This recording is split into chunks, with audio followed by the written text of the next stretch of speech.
Hello, hello. Welcome to another episode of CEO Conversations, the private practice podcast. It is Brandy Mabra. Today, we are continuing our conversation about AI and how to automate without losing the human touch in a world that is very digital.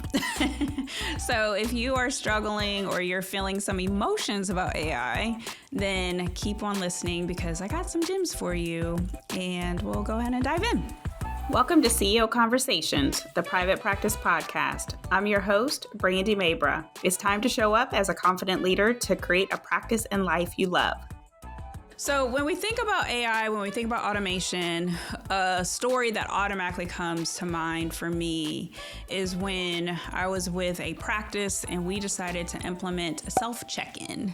So it was with a tool called Clearwave at the time. And so fast forward, there are now tools that have this self-check-in process or parts of this self-check-in process. Some of the other tools I can think of would be Frisia. Another tool would be the Receptionist. At this time, we always see self-kiosk of some sort, whether if it's at the grocery store, if it's at the airport. And one of the things that we have to think about is how do we still incorporate the human side as we're incorporating more automation, more tools, more things that feel very non-human, right? And so this episode is dedicated to how not to lose the personal touch because healthcare at the end of the day is a very personal experience. And there was a really great question that I got with one of the master classes. So every month I do private practice CEO masterclass. And with this particular question, it was, what do I do when I could automate my whole front desk and the processes that we're doing within it? But I know my patient needs a human touch. And that is a question that everybody who is listening to this episode is going to have to answer in one way, shape, or form. So if it's on the admin side, if it's on the provider side, where do you insert AI? Where do you insert the machine? And where do you insert a human? So I've already said this. I said this on the last AI episode. Inside of Private Practice CEO, we spent a whole month just dedicated to these conversations. And it's something that we continuously talk about because of where we're going and where AI is going. And so when we think about the potential from a workflows, processes, and systems standpoint, it's powerful. I've already talked about how the productivity of a team member can improve, the efficiency of a process can be more streamlined, the effectiveness of a process. But what do you do and where do you insert AI and what makes the most sense? So when we think about the full patient cycle, right, from the time that a person contacts the office to the time that the claim is submitted or from the time that a patient makes a payment, then there are key workflows, key points in time where you can actually insert an AI tool. When we think about the strategic way of inserting AI, then it gives you the option to insert the AI as an AI team member, or do I want to hire a real live person to do this job? The clarity has to come for what do you want your patient experience to be? And that is what's going to dictate everything. So going back to my experience when it came to implementing self-check-in, we wanted to give our front desk team more efficiency, the office more ways to get the information that we needed in a quicker way. It took out a lot of manual labor, but we still wanted to keep the human touch because that was part of the patient experience. And we did not want, at the time, this was like brand new. So this is almost like 18 years ago, right? So fast forward, it's amazing that I'm even able to pull that into now, but we didn't want to lose the human part of it. So what we did was we had a greeter. We had a greeter up front that helped walk through. You see this even at the airport. There's a greeter person who's walking around, making sure that you don't have any questions. At the grocery store, there's a person who is standing literally next to the kiosk that we're using as we're doing self-checkout in order to make sure that your questions are heard, that if you're having any issues, someone can step in, but they're more or less in a director role or a manager role. And the machine is actually taking in all of the in the weeds work, right? So when we think about where is it time to insert the AI and where is it time to insert the human, then the AI always gets inserted where the AI team member is taking on the weeds, in the weeds work. So this would be scheduling, sending an invoice, anything that does not require like a human touch. Things that are behind the scenes, things that can be done if you're doing them manually, if you're trying to reconcile like expenses or something very non-human, then that's where you insert AI. If you need for there to be a more personal touch, where you know that this is a more sensitive area of your practice, then that's where you insert the human, right? When you're thinking about how to replace a position, so let's say that your practice, your team is evolving, someone puts in their notice, then the first go-to at this point in time, I believe, should be, is there a way for us to automate this process? Is there a way for us to make this process more efficient by using AI compared to automatically jumping to, I probably need to replace this position with a human, right? And so I'm talking about machine versus human, which sounds weird. I'll be honest. Like even as I'm saying it, I feel like I'm in an episode of The Terminator and, and that we're in this weird time, but it's where we're going. And these are real conversations that we're going to have, which is why we're having them. And so when you think about the profitability of your practice, then if you can automate the in the weeds work, then that's going to save on your bottom line, right? And so I think when we think about team culture, when we think about how our team is interacting with each other, we talked already about how to explain to your team when it comes to AI and the change management that can happen in that process, and making sure that you're diving into the resistance that might come up or the questions, and coming from a place of authenticity and honesty, because all of this is happening in real time and we don't know where it's going and we don't know what the outcome is. But what I do know is that when it comes to operations, when it comes to your processes, when it comes to your workflows, then you have to be intentional about it. One thing that I can see is that there's a gazillion billion million AI tools right now. Like just go online. You'll get advertised for all of them. One of the things that we talked to inside of Private Practice CEO is we went through 4 workflows where you could insert different AI platforms at each point inside of your practice. And so the challenge was for our clients to go back and to look at some of these platforms to see if it made sense for their practice. It was really interesting to see what people came back with, right? Because where we're at is that if you want to have 50 million different tools, what's going to happen? You're going to inflate your expenses with all these AI tools that you might not necessarily need, that you're not leveraging, that might seem like a shiny object, that require upgrades and updates that maybe you don't know how to upgrade or update. So it's important for you to embrace AI, learn AI, but also don't feel like you need all the 50 different tools that you could have, right? So you need to have a solid, I think, understanding of a few, and then be selective about where you're incorporating an AI tool. So some of our clients, and even what we're working on inside of my business, is creating like GPTs. And, one of our clients, amazing. Like it was so fun just to watch because they taught the rest of our members about how to create a GPT, and it replaced her for her new admin hire.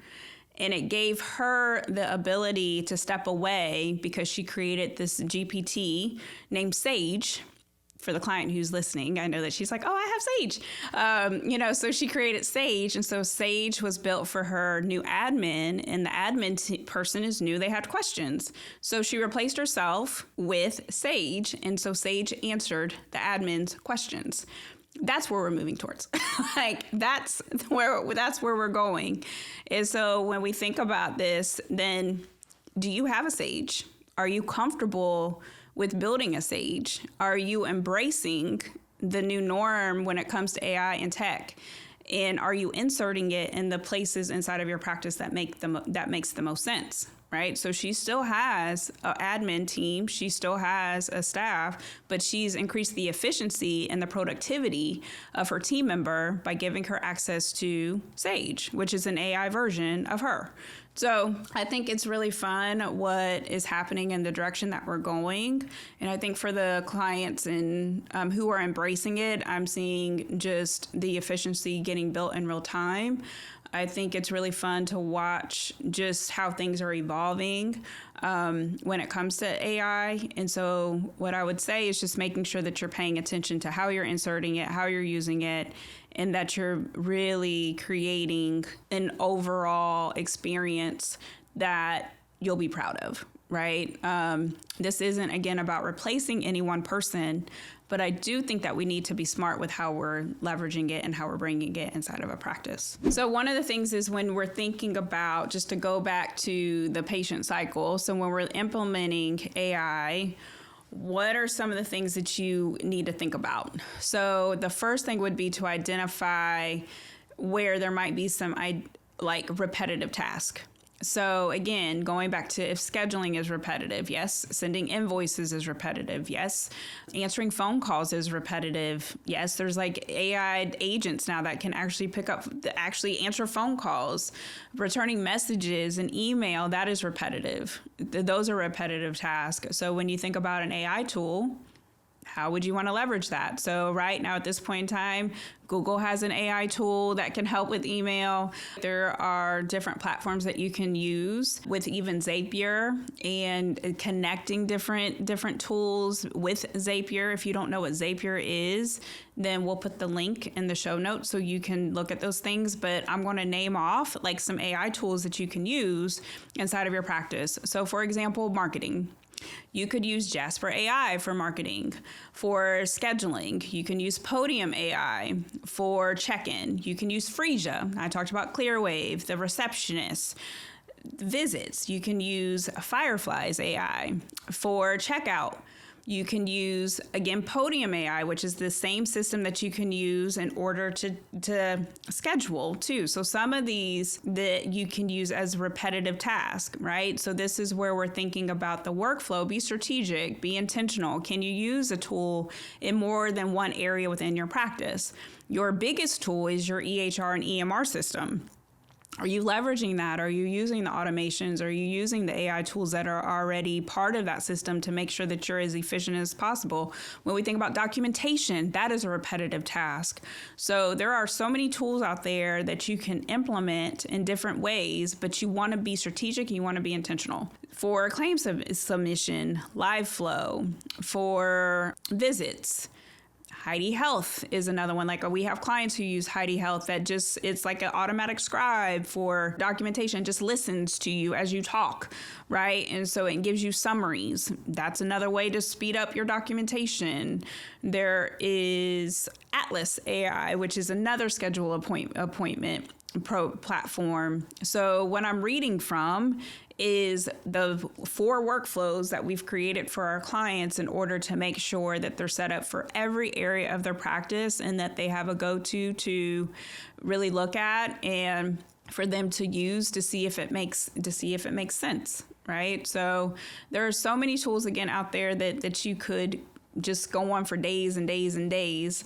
There is a learning curve to this, so you need to make sure that you're being prepared, but just start. Like, so if you were on the bandwagon, I'm never touching this stuff, I'm never going to do it, then you need to get on the bandwagon like today in order for you to get as comfortable as possible. And I'll be honest, like I have an operations background. I've implemented like 10 plus EHR systems over the years. There's been so much work that I've done with tech when it comes to making sure that the practices that I've worked in and been a part of, especially early on in my career before being in the C-suite, then I've had to do this work. And even when AI first started, I was like, oh, I'm a little nervous about this. I don't really know. But now I'm like, oh, it's really fun. Like it is. Like there's so many things that you can do with it. There's so many possibilities. So if you were on the bus of, I don't know, like just try it. Just pick a platform and just try it and just to see. The other part that I want to make sure that I dive into is when it comes to the ethics and the integrity of it. So we talked about this even in the change management episode when it comes to AI, is you're setting your team up with policy and procedures for how to use it, right? Because from like even when we're talking about like HIPAA and privacy, like ChatGPT and some of these AI platforms, they have specific privacy standards, whether you are on a free version versus a paid version. Some of this information is ending up online. So when you think about your team members, do they know if they're using a ChatGPT or another AI platform that they can't put in patient information? Do they know that? Are you having those conversations? So one of the things that we did do for our clients is we created and was making sure that they are on board with exactly the policy and procedures that they need inside of their practice when it comes to AI, making sure that they're set up for success when it comes to having those conversations with their team, making sure that they have approval processes. So that way, if one of their team members happens to be on social media and they see another tool that talks about how they can be faster at their job, they know what they need to do before they start using it inside of the practice. So you don't want to put the practice in a place of being non-compliant or having a HIPAA breach because you did not have these AI conversations. So this is where one of the questions I've gotten is about tech. Do I need a tech expert? I'm going to say yes. I think that you need to make sure that your firewalls are set up appropriately. So if you go to even the HIPAA's website for the government, which is, I'll put the link in the show notes. So it's hhs.gov. Then they'll walk you through on being able to do like a whole security audit within your practice. If you have not done a security audit for your practice, or you're not doing HIPAA audits or privacy practice audits, safety audits inside of your practice, then you are putting yourself in a place of liability. Also making sure that you're talking to your like malpractice insurance to make sure that you're getting updates. They actually provide privacy trainings and making sure that your teams are set up for success. So you definitely want to make sure that you're taking on, when it comes to the compliance piece of AI, that you're doing the right thing, that you're training up your team, that you're having these conversations, because again, there's so many tools that you can implement inside of your practice, and you want to make sure that you're good, but you also need to make sure at this point in time that your team is good and that they know what they can bring into the practice, what they can use in the practice, how to use it. And this is part of the real-time conversations that we're having too. So if you're struggling with AI, if you are in a place of how do I insert AI from an efficiency standpoint, or what makes the most sense for my practice, then go ahead and join the Private Practice CEO Bootcamp. One of the topics that we are going to be diving into and talking deeper will be AI. So it's 5 days with me. It's a really great experience. It's a paid experience, but I go deep. I always go deep. If you've listened to this podcast for a number of years at this point in time, you know I go deep. And so it is happening October 13th through the 17th. We'll also talk about the other funner topics, I think, when it comes to money and financial and leadership and team and marketing and all the things to make sure that you're set up for success. So it's 5 days of support, and it's happening in October. So make sure that you see the link in the show notes, or see the information that's part of watching if you're on YouTube. And sign up, definitely for the 5 days to hang out and get some help and support with this. So that is it for today. And I will see you guys next time. Bye. Thanks for listening today. I hope you enjoyed the episode and it empowers you as the CEO of your practice. If you enjoyed the podcast, please make sure you subscribe, share the message, and leave a review. If you want more information and support in growing and scaling your practice, click the link in the show notes to take advantage of our free resources or apply to work with me directly. Thanks again, and I'll see you next time.